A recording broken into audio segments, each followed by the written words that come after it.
হিমালয়ের বুকে দাঁড়িয়ে আছে এক পাহাড়, যার উচ্চতা নয়, যার মাহাত্ম্যই তাকে অদ্বিতীয় করে তুলেছে। পাহাড়টির নাম হলো কৈলাস পর্বত। তিব্বতের পশ্চিম অংশে অবস্থিত এই শিখর আজও দাঁড়িয়ে আছে। হিন্দু ধর্মে বিশ্বাস করা হয় ভগবান শিব এখানে ধ্যানমগ্ন অবস্থায় বাস করেন। আবার বৌদ্ধ ধর্মের মতে এটি মেরু পর্বত, আধ্যাত্মিক শক্তির কেন্দ্র।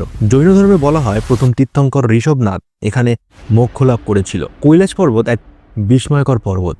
এই পর্বতের আশপাশ থেকে উৎপন্ন হয়েছে সিন্ধু, ব্রহ্মপুত্র, সতলজ এবং কর্ণালী নদী। যেন প্রকৃতি নিজেই একে পৃথিবীর জলকেন্দ্র হিসাবে গড়ে তুলেছে। প্রতি বছর হাজার হাজার তীর্থযাত্রী 52 কিলোমিটার হেঁটে কৈলাস পরিক্রমা করেন। বিশ্বাস করেন এই কৈলাস পর্বত পরিক্রমা করলে পাপ মোচন হয়, আর 108 বার পরিক্রমা করলে মোক্ষ লাভ হয়। মানুষ নাকি কখনো এই পর্বতে ওঠেনি, ওঠার চেষ্টা করেছিল কিন্তু হার মানতে হয়েছে। কারণ হয়তো এই শিখর জয় করার জন্য নয়, এই শিখর শ্রদ্ধা করার জন্য। তাই কৈলাস পর্বত নিয়ে নানান ঘটনা, নানান তথ্য খুঁজে পাবেন আপনারা। তাই কৈলাস পর্বত শুধুমাত্র একটি পর্বত নয়, এটি বিশ্বাস, রহস্য আর আধ্যাত্মিকের একটি চূড়া, যেটা আজও উন্মোচন করা যায়নি। হয়তো আগামী দিনে চেষ্টা চালাবে, আমরা নজর রাখবো। যারা ইউটিউব থেকে দেখছেন চ্যানেলটি সাবস্ক্রাইব করবেন, ইনস্টা ফেসবুক থেকে দেখে থাকলে ফলো করুন।